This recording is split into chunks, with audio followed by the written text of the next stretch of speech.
Le Mali est-il en train de basculer dans une nouvelle phase de guerre plus dangereuse que toutes les précédentes? Pourquoi les frappes militaires et les opérations appuyées par des forces russes suscitent-elles autant de tensions dans le nord du pays? Et surtout, ce qui se déroule aujourd'hui au Mali est-il une simple bataille sécuritaire ou le début d'un immense basculement géopolitique au Sahel? Bienvenue sur la chaîne. Aujourd'hui nous allons parler du Mali, d'une situation explosive qui inquiète observateurs, militaires et populations locales. Depuis plusieurs années, le pays est au cœur d'une crise sécuritaire majeure. Mais récemment, les affrontements, les offensives coordonnées et les opérations impliquant l'armée malienne soutenue par des partenaires russes semblent avoir franchi une nouvelle étape. Ce qui se joue pourrait redessiner l'équilibre de toute la région sahélienne. Pour comprendre cette crise, il faut revenir plusieurs années en arrière. Depuis 2012, le Mali est confronté à une instabilité profonde marquée par des rébellions armées, des groupes djihadistes, des tensions communautaires et une succession de crises politiques. Dans le nord du pays, plusieurs territoires sont devenus des espaces disputés où s'entremêlent enjeux militaires, trafic et lutte d'influence. Puis arrivent les bouleversements politiques.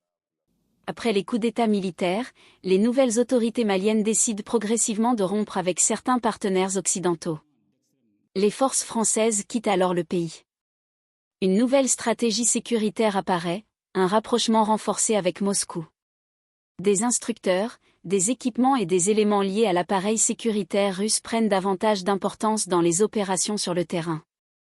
L'objectif affiché est clair, reprendre le contrôle des territoires perdus et affaiblir les groupes armés. Mais les événements récents montrent une réalité plus complexe. Des attaques coordonnées ont visé plusieurs zones stratégiques. Certaines localités ont changé de contrôle. Des groupes armés ont démontré une capacité de mobilité et de coordination qui surprend même certains analystes. Et une question revient sans cesse, la stratégie actuelle fonctionne-t-elle réellement ou assiste-t-on à une intensification du conflit? À première vue, l'objectif semble évident, restaurer l'autorité de l'État malien sur l'ensemble du territoire. Le contrôle des villes, des axes routiers et des régions stratégiques n'est pas seulement une question militaire. Contrôler ces espaces signifie contrôler des routes commerciales, des mouvements de population et des points essentiels pour la stabilité du pays. Mais voici l'élément qui retient l'attention, plus les opérations militaires augmentent, plus certains groupes semblent adapter leurs méthodes. Nous ne sommes plus face à des affrontements classiques. Nous observons une guerre asymétrique, mobile, fragmentée et extrêmement difficile à maîtriser. Gardez cela en tête parce que la suite risque de tout changer. Derrière les combats visibles existe une autre bataille beaucoup moins médiatisée, la lutte d'influence internationale. Le Sahel représente aujourd'hui une zone stratégique majeure. Plusieurs puissances cherchent à renforcer leur présence économique, diplomatique ou sécuritaire. Pour la Russie, le Mali représente une vitrine importante.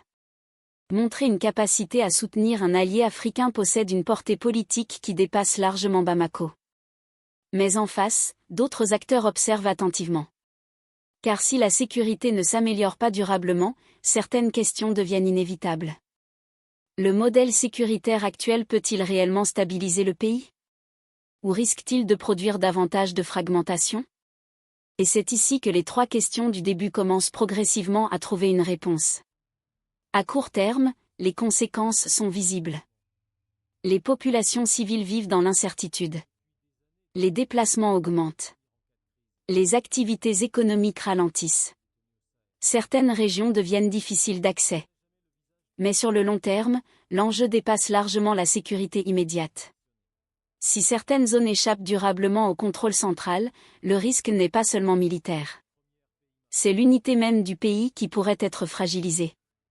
Et lorsqu'un État traverse une crise prolongée, les conséquences peuvent se propager aux pays voisins. Le Sahel fonctionne comme un espace connecté. Une instabilité dans une région peut rapidement avoir des répercussions ailleurs.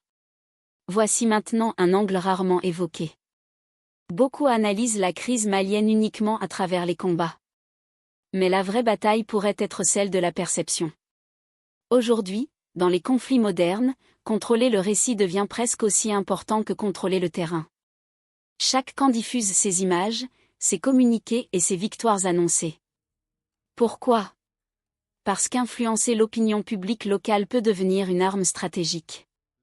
Autrement dit, la guerre au Mali pourrait aussi être une guerre psychologique. Alors revenons à nos questions initiales. Le Mali traverse-t-il une phase critique? Oui. Les opérations actuelles peuvent-elles transformer durablement le pays? Absolument. Et assistons-nous à quelque chose de plus grand qu'un simple conflit local?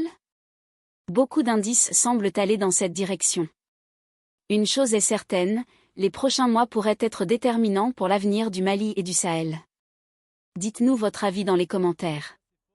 Selon vous, le Mali se dirige-t-il vers une stabilisation ou vers une crise encore plus profonde?